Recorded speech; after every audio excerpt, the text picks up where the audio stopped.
Alright, got the underside in primer.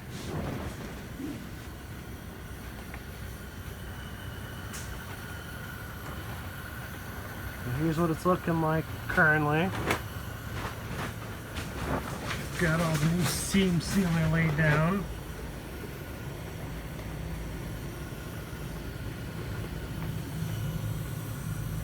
Did those sides. Also did this rocker area.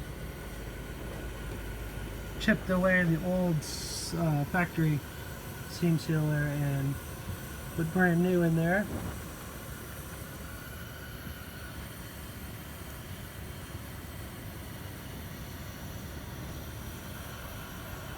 So I laid down a new coat of red oxide primer. And now I'm going to lay down some black Rust-Oleum. Yeah, it should look pretty good when it's done. Here's a look at the completed underside in semi-gloss black.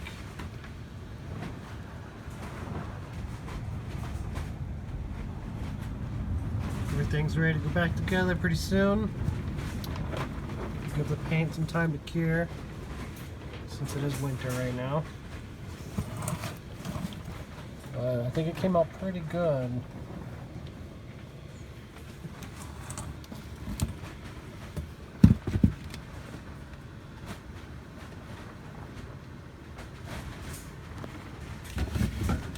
So once the paint hardens, next step, I'll be putting in a brand new 3/8 stainless steel fuel line from the tank to the fuel pump.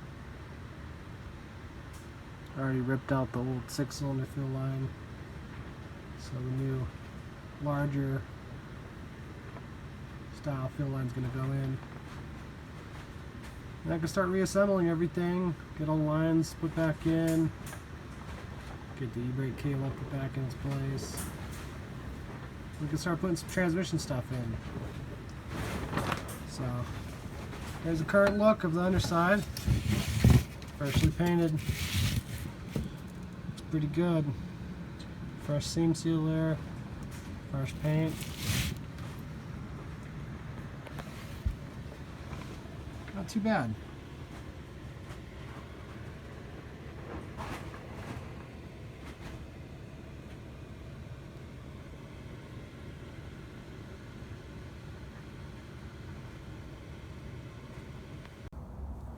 Like, I just don't get the logistics of that. Like, some stuff is just a complete and total hit, and other stuff is like, oh, nope, we don't fucking care. Oops, I get my head out of there. Alright, Tommy, tell me what you're doing. I'm getting ready to take a bath in gas. Hook this fuel line up. So he's helped me install the new 3/8 stainless steel fuel line. Yeah. Oh, there it goes. And he's hooking it up currently to the sender. Yeah, I'm trying to figure out how to do this that has the least amount of spillage. Would more light help? Well, I could tell you what would help. You putting the camera down and moving this line. Because I need to push back on this line like this, and I only have one hand, and I can't grow a third arm out of my ass, so. Okay. Get a tripod. Yeah, get a tripod.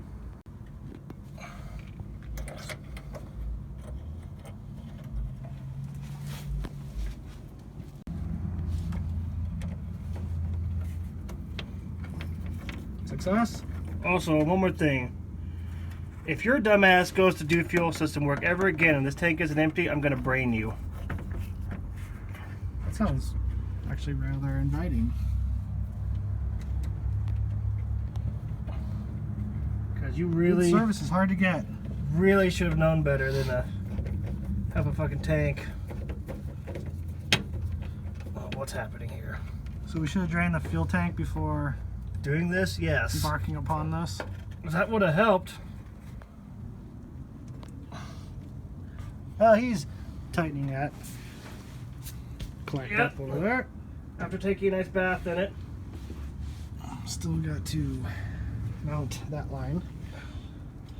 All the brackets. Oh good, I just laid my head down in it too.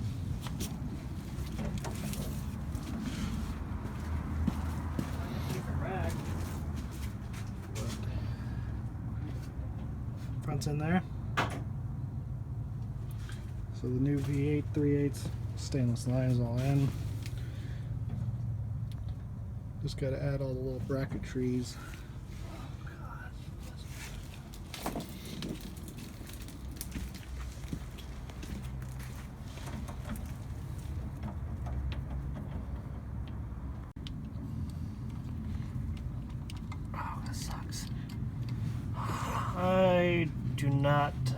I have not spent a lot of time working with these. Me either. But I'm gonna try and figure it out. So where we're at down here is I already installed the pilot bearing. Oh my god, he's taking video. The block plate is in, the flywheel is torqued down to spec, which is 85 foot-pounds from what I read. That's what I went with.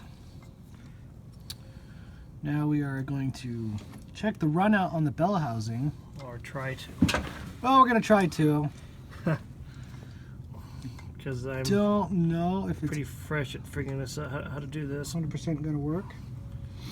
I'm trying. But we're really trying to go the extra mile here to kind of not just throw it all together and hope it works. Yeah, that usually goes pretty well. Sarcasm, in case anyone was wondering. So we're setting up the dial indicator. Check the run out on the bell housing compared to the flywheel. Which is why I feel like it's supposed to be in the middle. Oh, can't you still put it in the middle? No, because there's fucking bolts. I mean, well, there's bolts in the bolts are made of metal, right? No, it's not going to work. I already tried to do that. The magnet won't stick to the bolts? No, it's because it has to be on there flush. Look. Well, I don't know what the hell that was, but was that a part of this tool? Oh, see, look. Okay. Oh, wait, maybe. Maybe. Maybe. Maybe. Well, yeah, maybe actually. Is there enough magnetism going on? Oh, I guess so, because it's staying there. Alright. I figure if it can sit on top of the bolts, it should be pretty flush, right? I wish I would have known what fell. I'm worried about that. Because if it's part of Clayton's tool, and I don't see where it went, that's gonna make me look bad. Well, hopefully he doesn't watch the video. Oh, I'm sure he won't.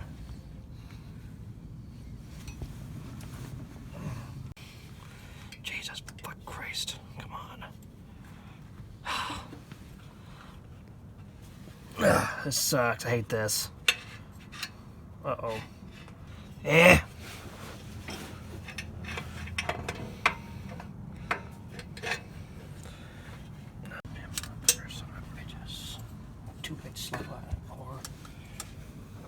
Okay, here in a minute, I'm going to get mad and you're going to have to try and do it.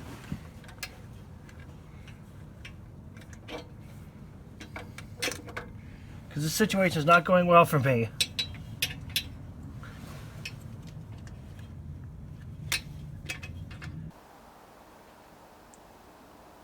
Here's what's going on inside the car. The floor pans are all cleaned up. All the old sound deadener in the front was taken out. And all the rust taken off the floor pans and some rust encapsulator painted on with the brush. So the rust is pretty well protected from coming back, doing any harm. You can see the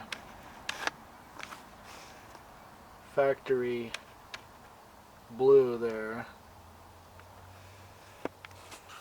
Looks like the factory night mist blue. Pretty sure the whole body, including the interior and the trunk, the engine bay, areas like that were sprayed from the factory with body color because, well, under the factory gasket was the stock body color, but it also looks like someone's repainted in here before, so I'm not too sure, but original dash color and door panel color would be the light crinkle blue, and the stock exterior color was night mist blue. And here's the sound deadener I'm going with. These sheets of 80mm kill mat. It's just a sticky backed, like butyl type of rubbery asphalt based material. So I got a whole box, 36 square feet. I'm just going to do the front area for now. Here's the driver's side floor pan. It was rust free, besides some minor, very minor surface rust, but really no holes, no major issues. Really quite clean. Couple small pinholes like up in this area under the, I don't know if that was a factory seam sealer or sound deadener or something that is smewed up there. But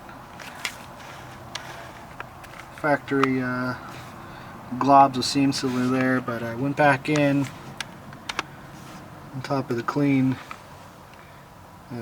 Eastwood encapsulator and re-seam sealed around the floor pans here. So all the way around the perimeter of the floor pan, up the floor pan there as well, new seam sealer, just to seal out any areas where if any water intrusion occurs, then it won't settle and cause any issues. So I got the first piece of kill mat going in, and I started in this corner down here, kind of where the vertical surfaces meet the floor pan. So I'm going to start there. I'm going to start to work it in the ridges of the floor pan here, get it nicely adhered. I'm going to go back in with the roller. It's a metal roller, and I'll smooth it out nice and flat to where all these indentations in the sound deadener are gone. So when it's done, it should be nice and flat, nice flat sheet, and that means it's properly adhered. So first I'm going to go in here and press it down, get it to sit in all the little valleys of the floor pan. I'll go back in with the roller.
Here's where I'm at after a few hours.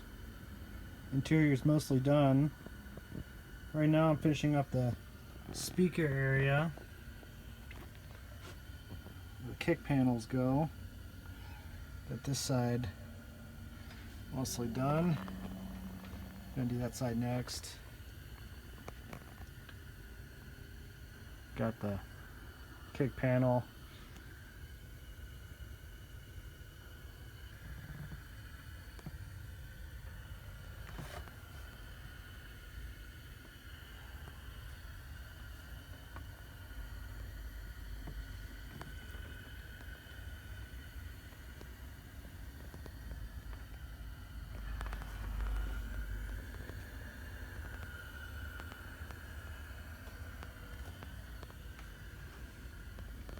So far I've used probably about 16 sheets out of 36 or so.